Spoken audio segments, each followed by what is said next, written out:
to conquer, and we're going to take some. Is that understood? Yes, sir. That's what we're going to do, sweetheart. We are going to go and get some. All right, people, on the ready line. Are you me? Yeah! Are you me? Yeah! What are you? What are you? The November issue of Exceptional Parent magazine has two themes: financial information and parenting more than one child with disabilities. Read all for free at www.epmagazine.com. Follow EP Magazine on Facebook, Exceptional Parent Mag, and on Instagram and X at EPMZine. Monotony. It comes in all shapes and sizes. Dull, tedious, just plain boring. But what is this? A contender, perhaps? Something unboring by the looks of it. Jabs right at dull, an uppercut to tedium, something that keeps you on your toes, keeps your head on a swivel, a knockout punch to your old, boring workouts.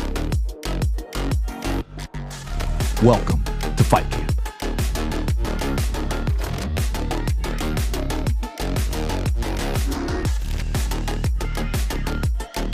Oscar Mike Radio is a proud podcast partner of Wreaths Across America Radio, heard every Thursday at 11 a.m. and Sunday at 8 a.m. Eastern. They're also big supporters of the nonprofit I Got Your Six, 2 Lives at Once. And with every wreath you sponsor through Oscar Mike Radio, $5 goes back to this great organization dedicated to making a difference in the lives of veterans, law enforcement, firefighters, and first responders battling PTSD. 2 Lives at Once pairs these brave men and women together with dogs rescued from kill shelters. In this way, 2 lives are saved at the same time by saving each other. Donate now. Go to wreathsacrossamerica.org/Oscar Mike Radio to help. That's wreathsacrossamerica.org/Oscar Mike Radio.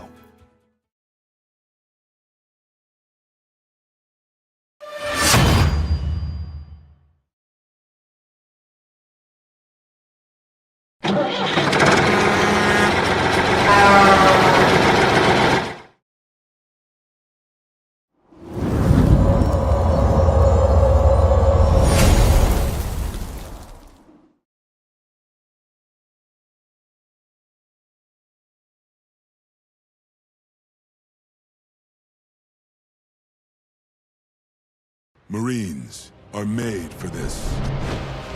Made for the calling only warriors can answer.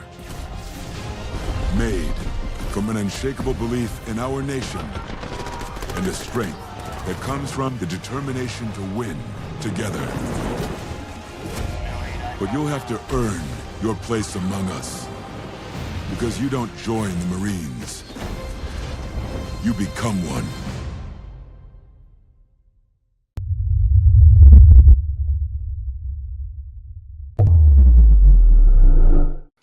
Hello and welcome again to Oscar Mike Radio. My name is Travis, Marine Corps veteran and your host. Oscar Mike Radio is co-produced with Sinister One Productions. What's your podcast doing? I want to thank my sponsors, Joyce Asek of Asek Real Estate, Danielle Rocco of Echo 6 Ranch, and my supporters, Cason Shaving Company, Exceptional Parent Magazine, and Fight Camp. Be your strongest combination. I have a returning guest and a new guest for a special show as we wind down the year and coincidentally count down to number 500. I'm pleased to welcome back Colonel Wesley Martin, U.S. Army. Thank you, Colonel, for coming back with his friend and confidant, Dan Elder, Command Sergeant Major of the Army. Gentlemen, welcome to Oscar Mike Radio as we talk about the NCO Historical Society and how it helped make and give us perspective around Earn It, a story about William Gates and his story in the U.S. Army. Gentlemen, welcome to Oscar Mike Radio. Thank you, Travis. Thanks, Travis. Glad to be here. Absolutely, absolutely. I'm going to learn a lot in this fire hose time. I'm really excited. We're going to talk about the book.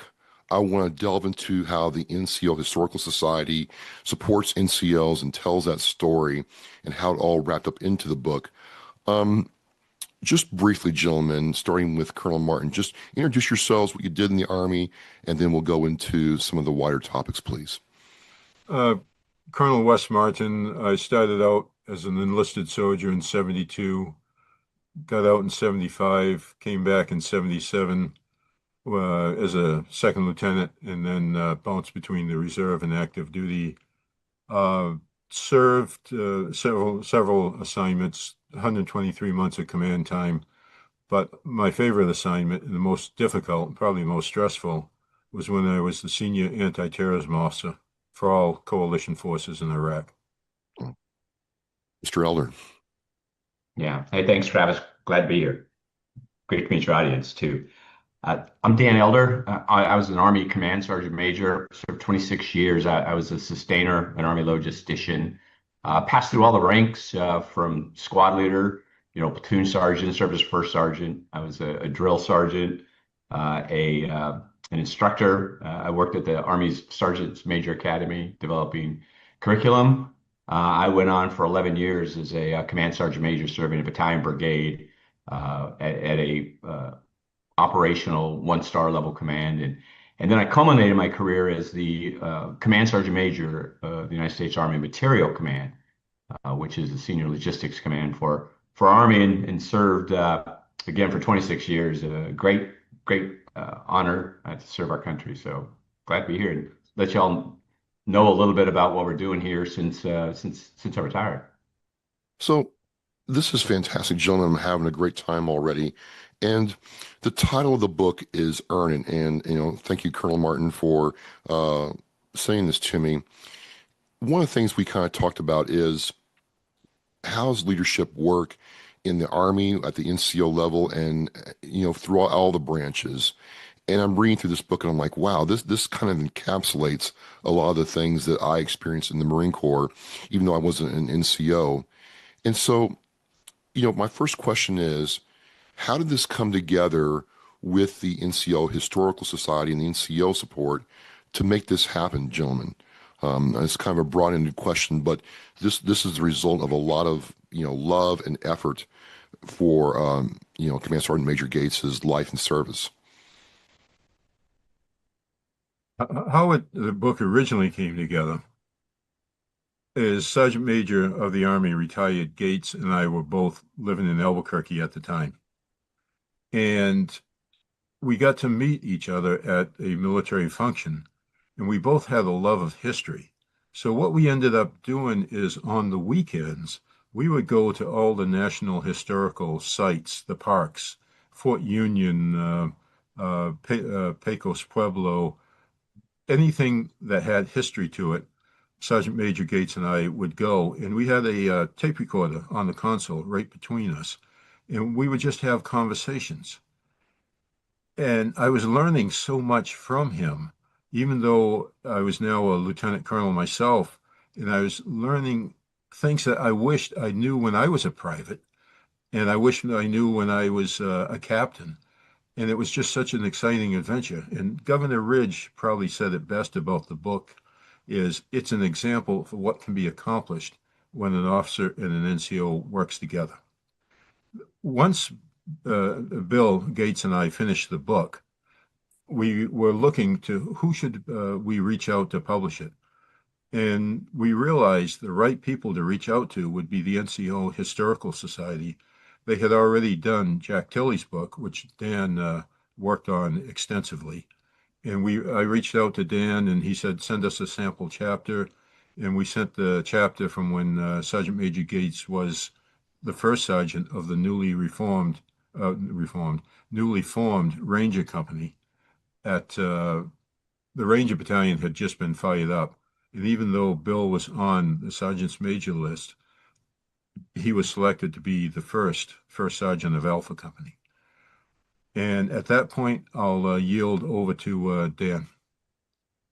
So Dan, for all of us out there, what is the NCO Historical Society, and what was your involvement in this project? Yeah, thanks, Travis. So the NCO Historical Society is it's a virtual.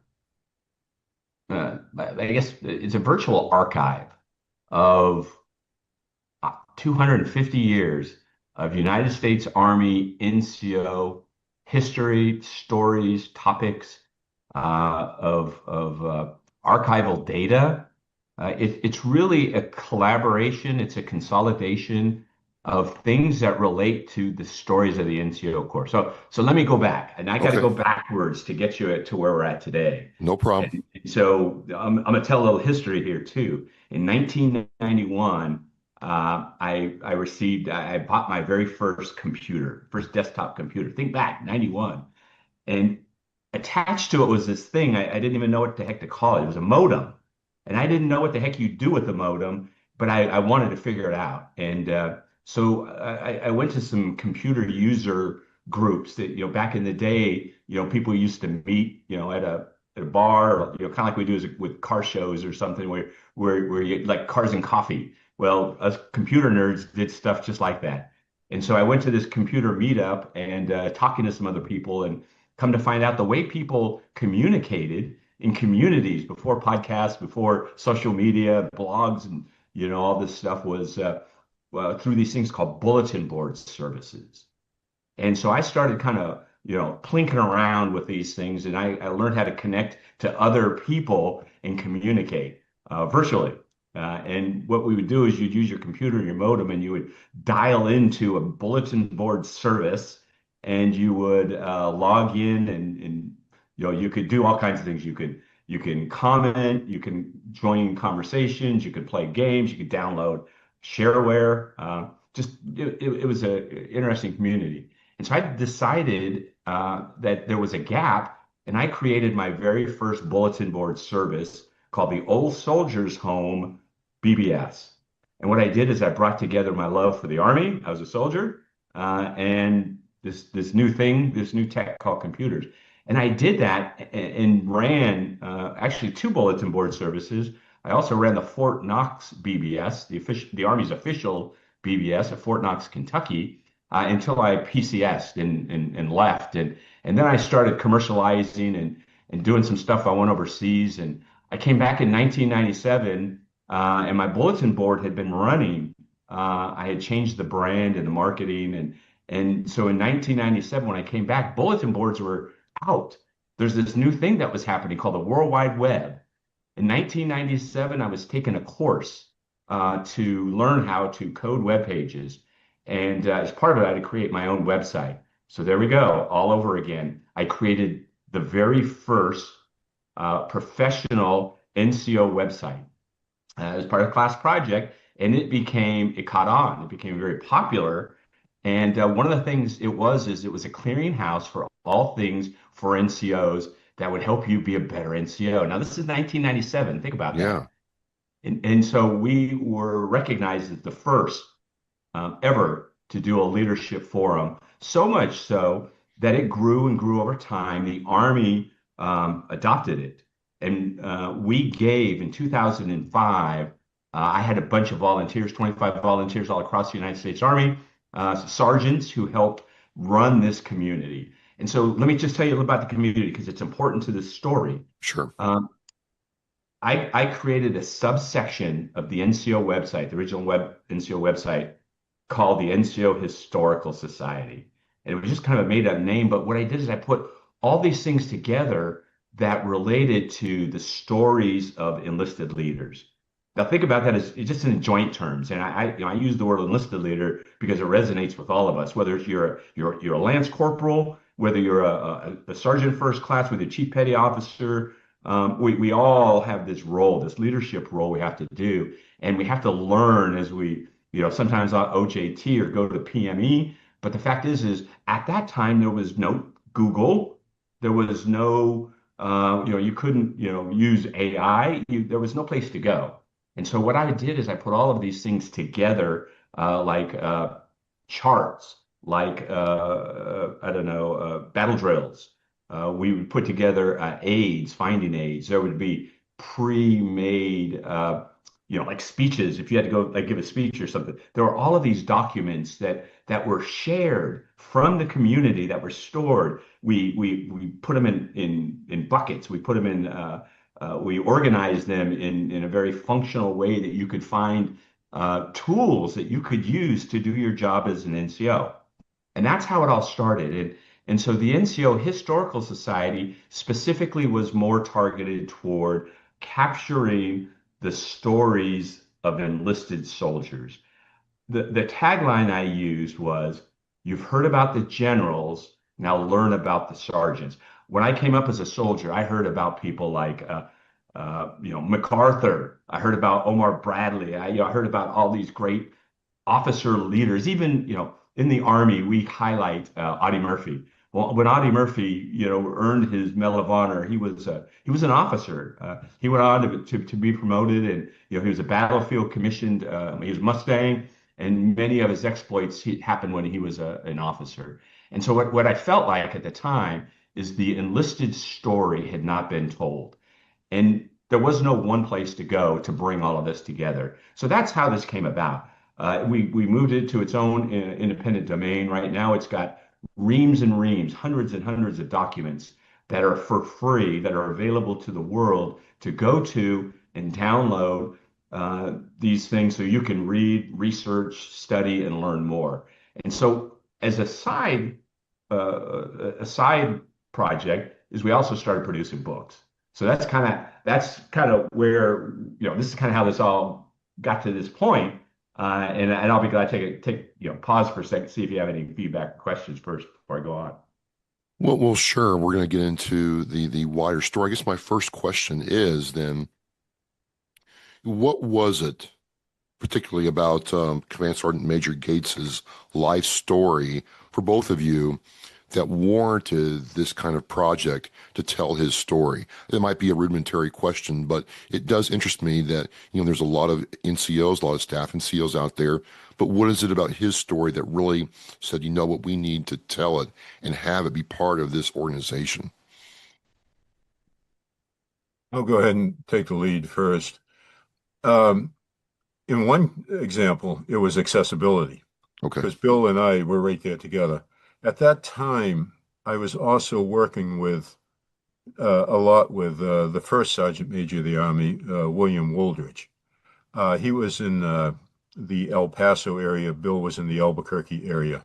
And the command that I was in charge of at the time was in El Paso. So at least once a month, I was linking up with Bill Wooldridge. And I was also working with another significant military figure at the time, and that was David Hackworth. Hackworth was like my father, my mentor. And he and Wooldridge knew each other. Matter of fact, on my website, there's pictures of Hack and Wooldridge and I together. But I had more accessibility to Gates. And as we were doing those trips all over New Mexico and would meet during the week for lunch, and I saw such a massive volume of information. I said to him, I said, we got to document this. We got to write a book. And he was very receptive. And it's just not from the weekend drives and talking, but now we're sitting at his kitchen table and we're doing recordings for 3 hours at a time, minus Bill needing to go take a smoke once an hour. And so we got all the recordings done that we could, but then what happened is 9/11 and then the deployments to Iraq. In January 2003, I got deployed, a series of deployments. So Bill and I had to put it on hold until we were able to link up many years later. He had moved back to Louisiana. We lost contact, but we reestablished, and let's get it done. Yeah. And we finished up the book. But the biggest thing was accessibility. But while I was doing those recordings, there was such a massive amount of information coming from Sergeant Major of the Army Gates. I knew we had to document it. And some of it, and you'll look at, we're talking about men like Sergeant Victor Franco, his first mentor, when Bill was a young enlisted soldier, and how Victor Franco mobilized him, how he took care of him, how he got him to the schools, the preparatory work they did before the schools, and then following all the way up to the people who had impact on him, and the development of things like the training plans, the going back to the Army Readiness Technical Evaluation Program. Army Readiness Training Evaluation Program, putting it all together. And let's give it as a leadership manual and not just a personal history of one great soldier. Dan, one thing that I hear a lot is the Army's NCO structure has changed. I keep hearing that, at one time we NCOs were allowed to lead, we were encouraged to lead, and that is changing. So I guess my question is, I went through the site and I'm like, I'm a Marine, but I could go through this site and learn a lot about leadership from a very different branch, right? But still learn a lot about leadership right here at my fingertips. What is it about Army NCO leadership that's different than other branches and other militaries in the world? Yeah, thanks. What a powerful question. What makes the Army non-commissioned officer, the enlisted leader of the Army, so much different? I think the ground forces traditionally, I think, use their NCOs similarly.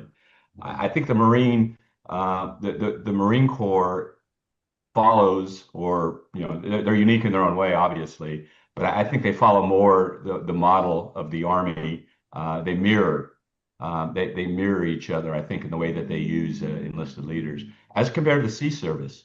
Again, just though I served at senior levels, including working with joint forces and operationally, both in Bosnia, in Iraq, but also there's peer relationships that you have, and as I see how my counterparts, particularly in the Coast Guard, in the Navy, even in the Air Force, a lot of times the enlisted personnel are technicians or specialists. They mastered their craft, and in the Army, again, that's where my experience is at. But I see in the Marines very similarly that they put a lot of trust in NCOs.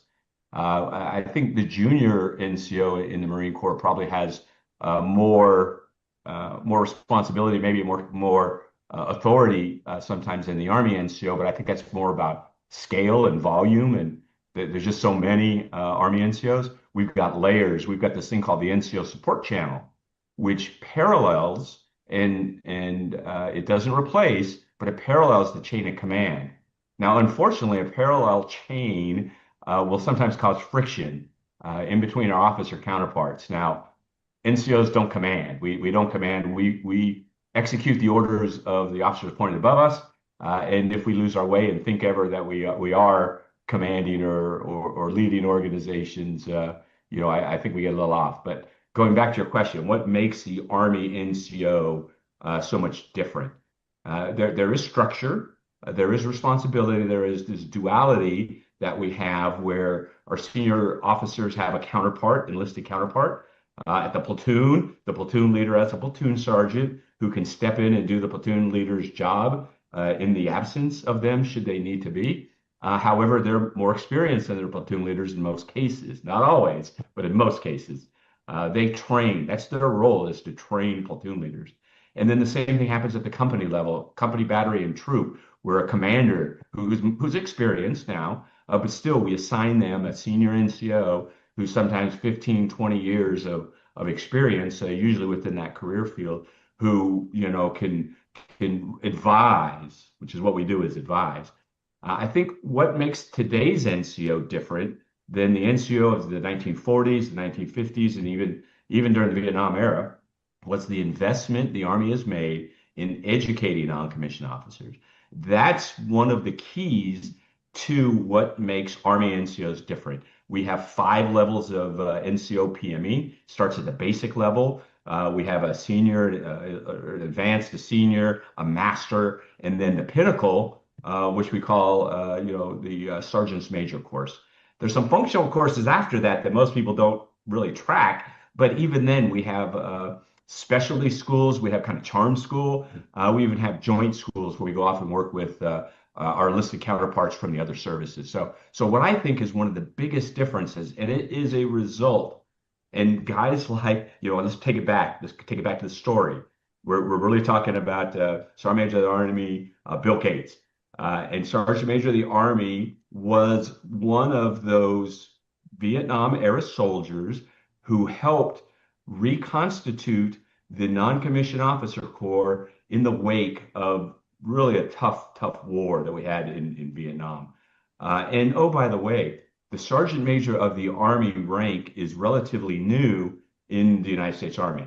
And it wasn't until 1966 that a sergeant major of the Army, the senior NCO of a service, of the Army service, and I say that specifically because the Marines were the first one to appoint a sergeant major of the Marine Corps. They had one in the 1950s. That's when their first one was created. The U.S. Army created the first position in 1966, and it was Sergeant Major of the Army Bill Woolridge, who Wes was just talking about. He was the first one to serve in that role. So it's still a relatively new position, and they serve at the pleasure of the Secretary of the Army, but they support their Chief of Staff. And it was through the influence of men like Woolridge, Gates. There's been 17 SMAs, and the current one right now, Sergeant Major of the Army Weimer, he is the 17th. There's only been 3 books written by SMAs, and one was the 5th, and it was very much a personal anecdote. It was his life story. I was a part of the 12th Sergeant Major of the Army, Jack Tilley's book. I helped him write his book. And so when Wes and the SMA Gates approached me because of my work that I had done, I also did a special project for the Center of Military History, where the Army has an official history of the SMAs. And I was the general editor and interviewed and created a number of chapters for the official Army story of the Sergeant Major of the Army, that it only made sense that Wes and SMA Gates would approach me and the NCO History Center and say, Dan, we want the NCO History to society to publish this book. And that's how we got to this point. Let me build upon something, Travis. Sure. You had asked a question, and Dan just gave a great lead into it. And I agree, Gates's role, and it's in his book, the work to develop the not only the enlisted ranks, but it develops the officers' ranks.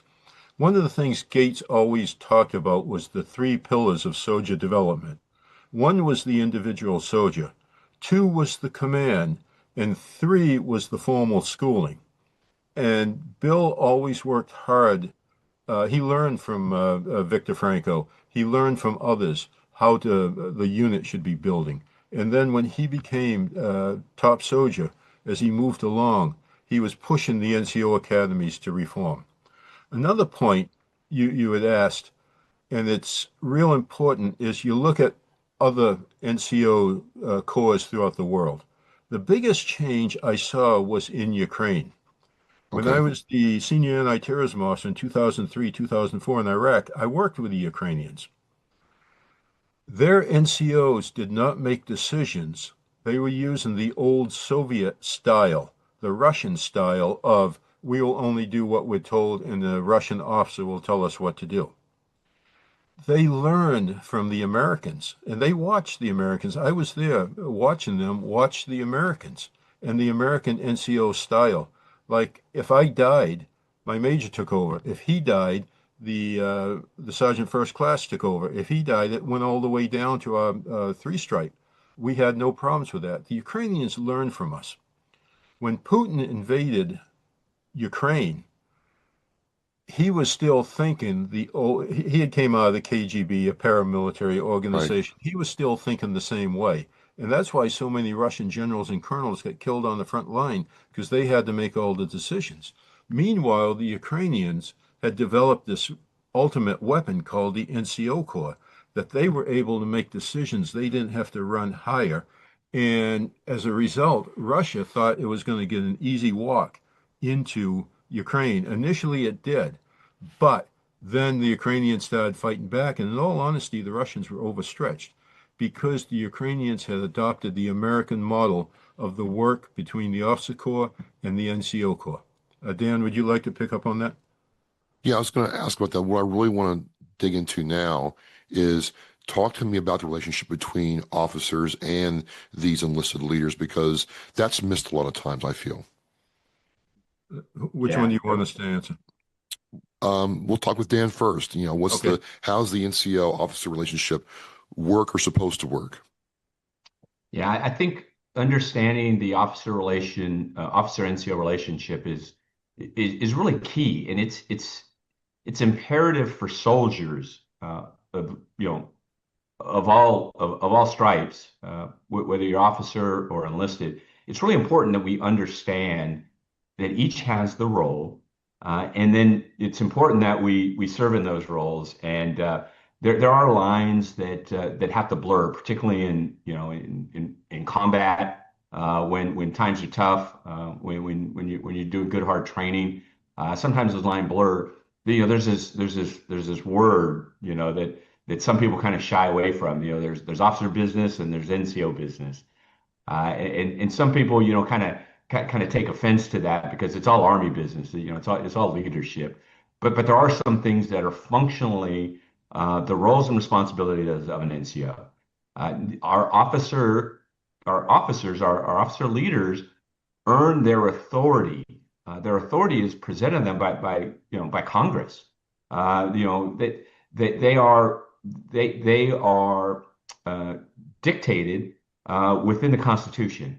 The non-commissioned officer's authority is not a part of our founding doctrine. It comes from the officers appointed above us. This is one of the toughest challenges for NCOs. Is what that means is though there's some general military authority that all leaders have that are incumbent upon them, and that's expected of them, but you only have so much rope that you can, so much leash that you can operate within. And this is hard for some young leaders to understand. Is some commanders they shorten the rope or lengthen the rope? That's the way it works. Is commanders decide how they want to use their senior enlisted leader. Now there becomes problems if their enlisted leader counterpart doesn't understand where their length of their rope is, how far they can operate, and when they exceed that, that can affect the relationship. If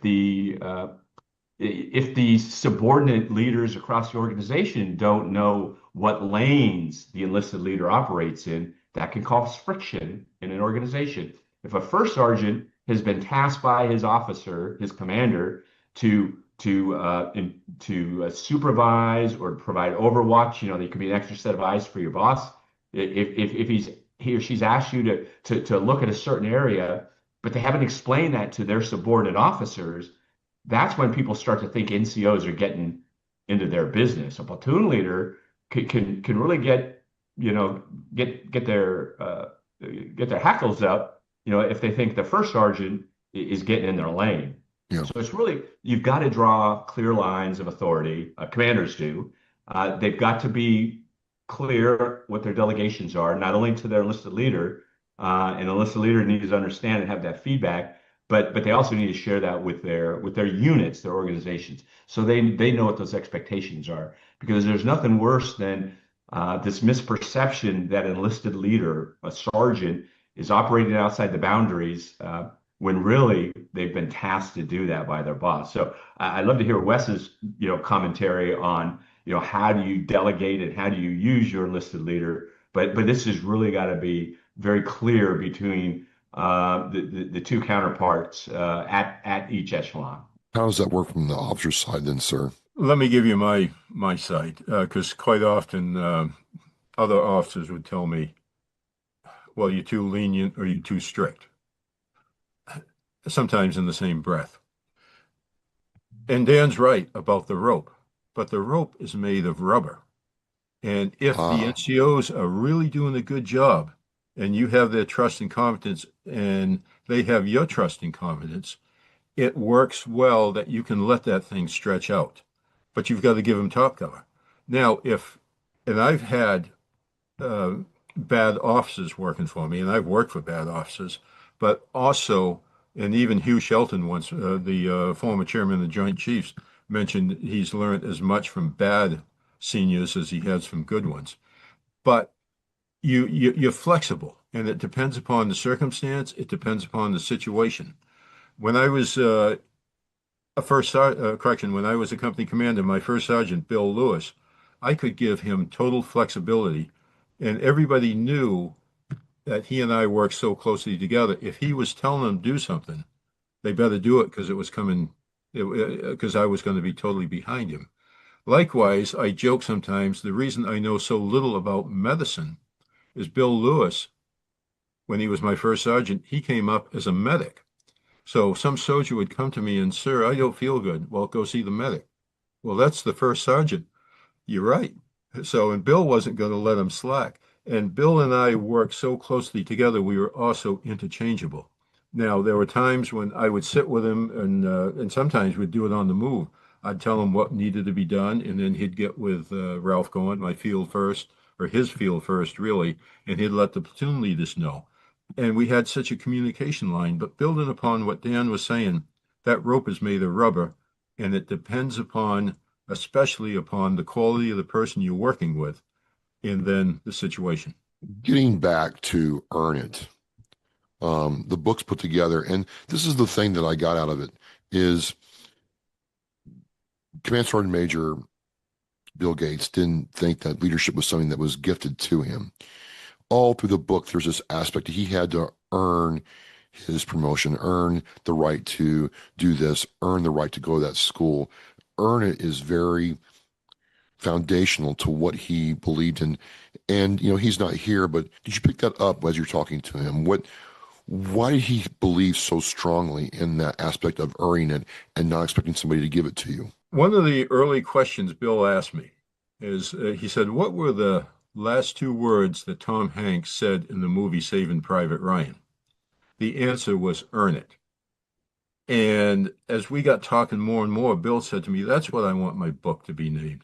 Because even in the North Carolina hills, he had to earn his living.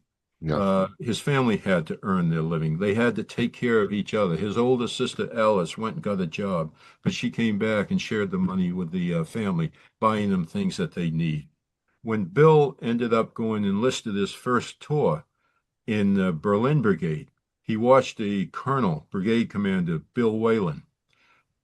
Awesome commander. Later, he was a 3-star, and he was the one that blunted the Tet offensive. He watched that man, how he worked hard. He worked closely with the troops. Then Bill got to go to some of the professional schools. When he went, when he went to Ranger School, he had majors in the class, and they would go out and party every night. Bill Gates studied every night, but even before he went to Ranger School, Sergeant First Class Victor Franco had people who had completed the school put Bill through a course, their own little mini course, and everybody else going to the Ranger School. So Bill worked his heart out, and he came out as the honor graduate in Ranger School. And when he arrived back in Fort Campbell, there was a promotion freeze because the ranks were so tied up. Because he had graduated #1 in Ranger School, then Major General Westmoreland came down and pinned his additional stripe on him because Bill had earned it. And when he became Sergeant Major in Korea and all the other places, he would go in and inspect the NCO Academy, and then he'd bring them up to standards. And in Korea, the soldiers who were attending were upset they weren't allowed to go out and party at night. And Bill said, no, you're here to learn. You're here to be all you can be. And that's one key thing that Bill really loved, that phrase. And I do too.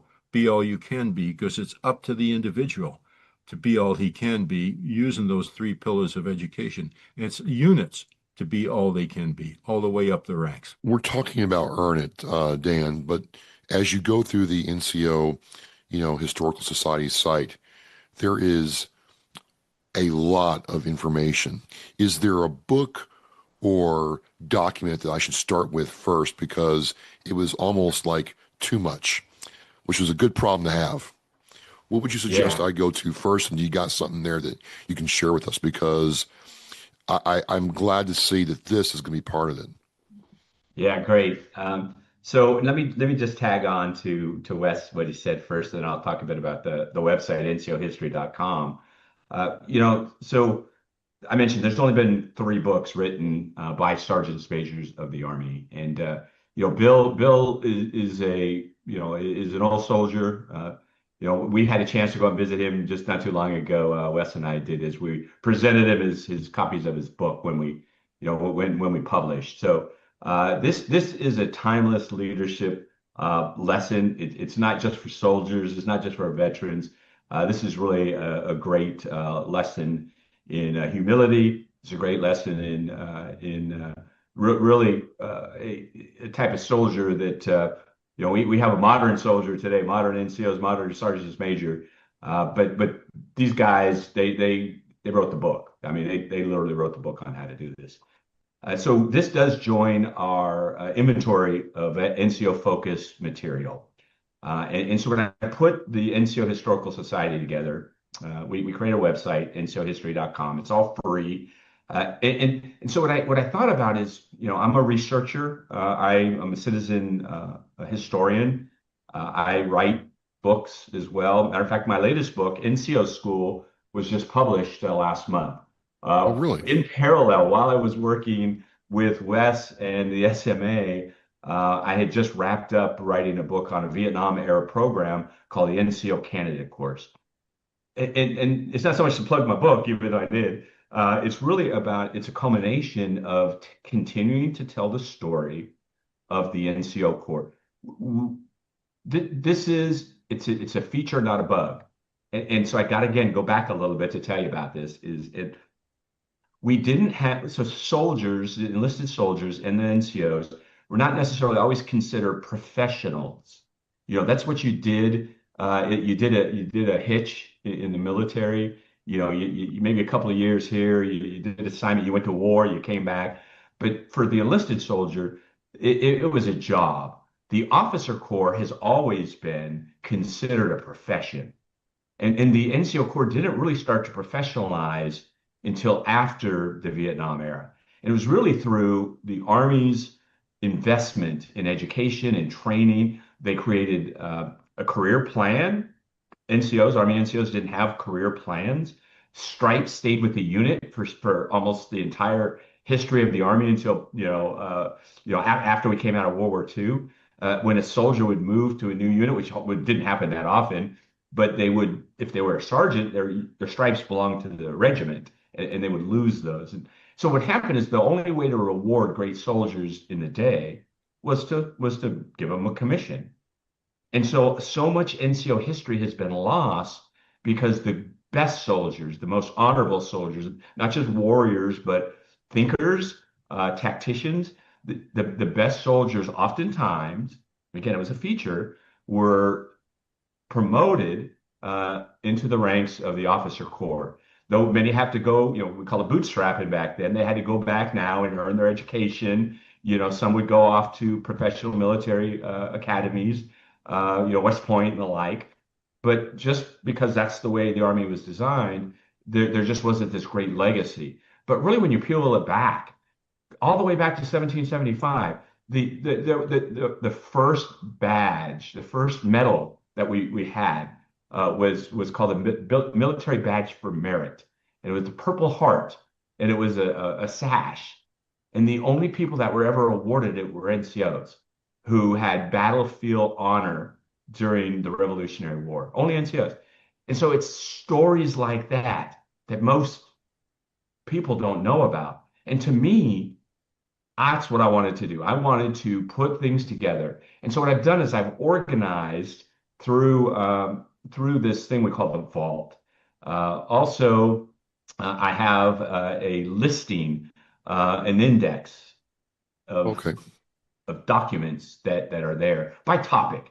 And the topics are, created by me, and after 20, 30 years of running websites and communicating with the larger audience. I'm still a social media advocate. I still, besides doing podcasts and blogs and writing and stuff, I still try to keep my fingers involved. And so I've tried to curate.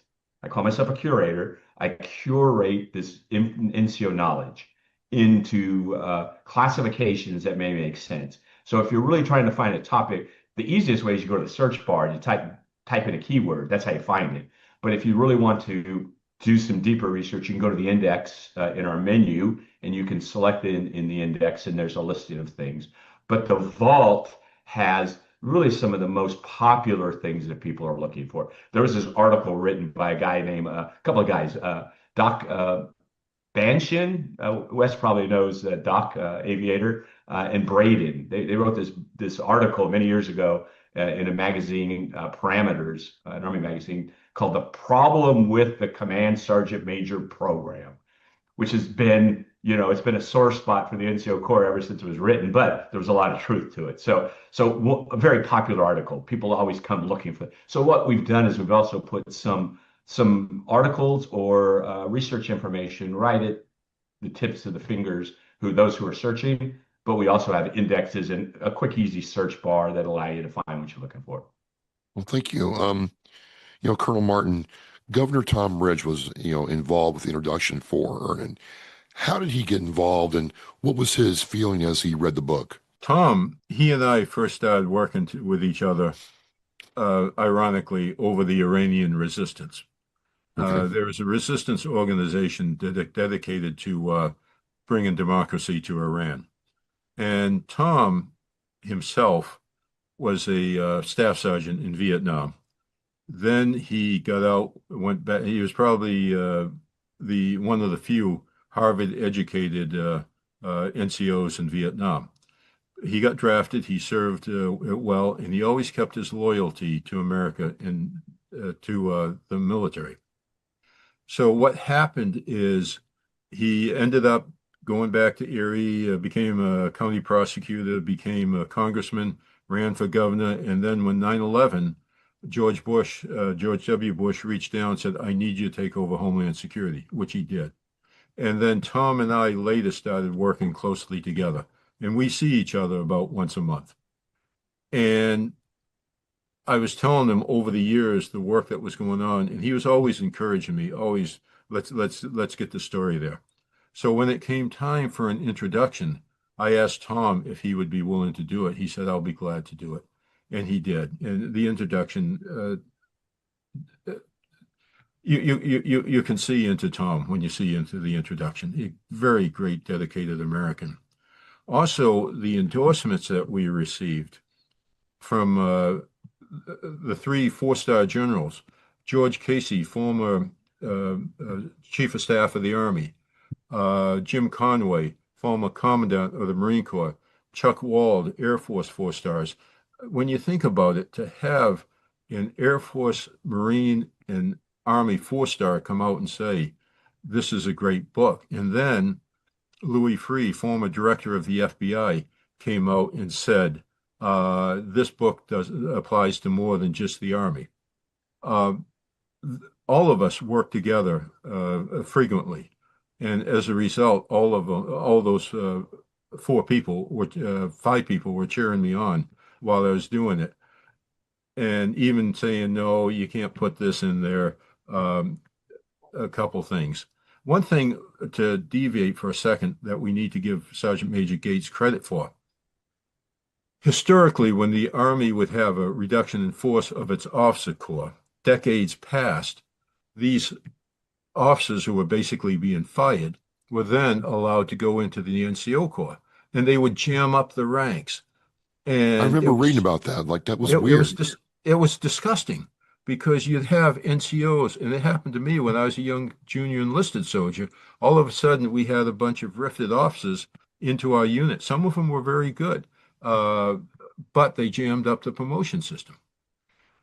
Gates was adamant that we are not going to do that, because when Carl Vona was Chief of Staff of the Army and Gates was the top soldier for the Army, they were planning on having a reduction in force, because during the Reagan years and Bush years, military got big and everybody got to stay and everybody got to be promoted. That's for another story, another time, but people were getting promoted too easily. Now it comes time they need to cut the ranks down. And Gates fought tooth and nail, and people may not have liked it, but they had to accept the fact that he and General Vono were so close to each other that Vono listened to him. And as a result, the rifted officers were not pushed into the NCO Corps to once again jam up that promotion system. One last thing as to how close they were. When Vono first appointed Gates to be his sergeant major, when they were in the room privately, General Vono said to him, when we're in the room together, we can call each other by first name. And Gates says, okay, you've got two first names I'll use. General Vono said, really? What are they? And Gates says, General and Sir. And so Gates, in dealing with Bill Gates, I can actually see him saying that. Yes, sir, you've got two first names, Sir and General. We've had a great time. Time has flown by quickly. Closing questions. I'll start with Dan first.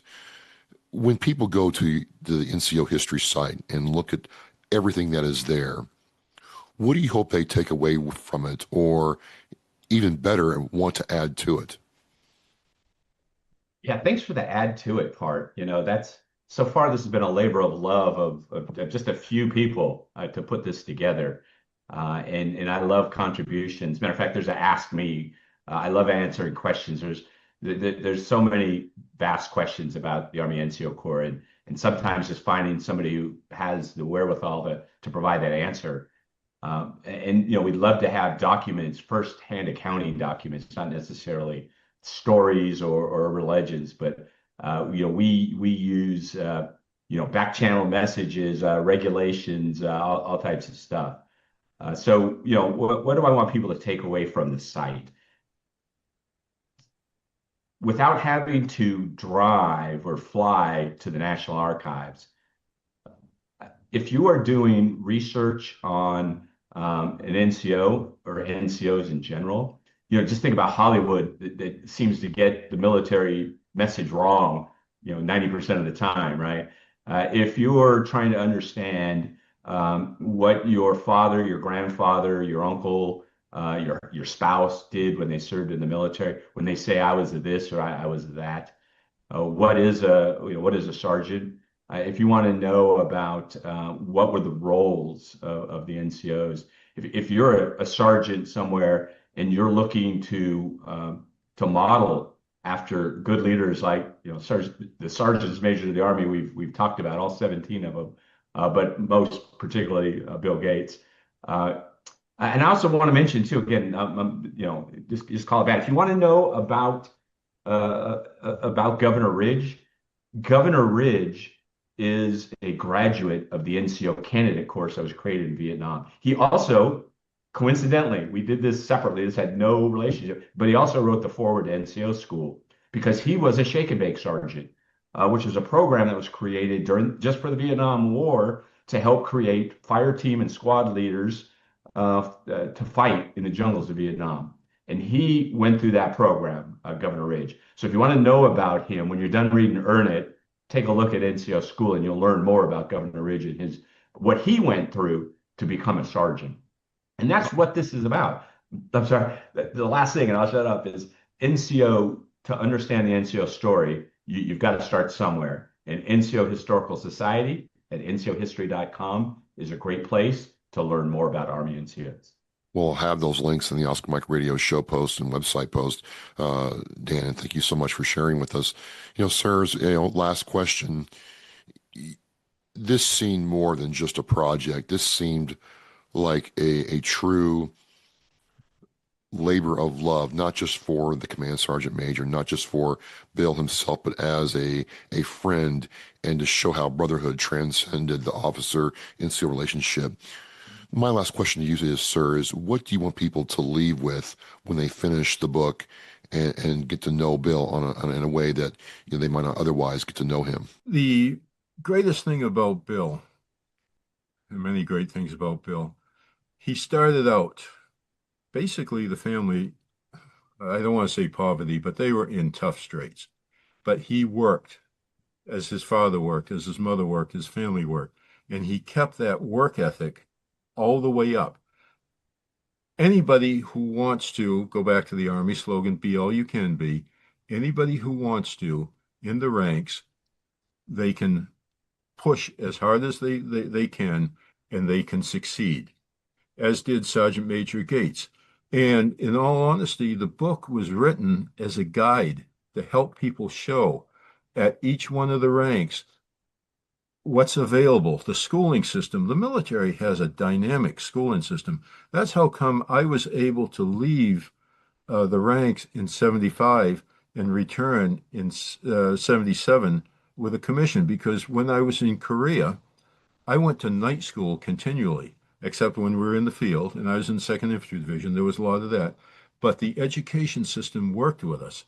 And so rather than going out and partying at night, I was at the education center working on a degree. The Army offers that, all the branches of service. And one last thing I would say about my relationship with Bill and with Dan and with you and all the people I work with who really care is often I'm asked, whether it's in peacetime or wartime, what do you fight for? And well, is it the country, is it the flag? I say this: we serve the nation, we defend the Constitution, we rally to the flag, but we fight for the one on the left and the right.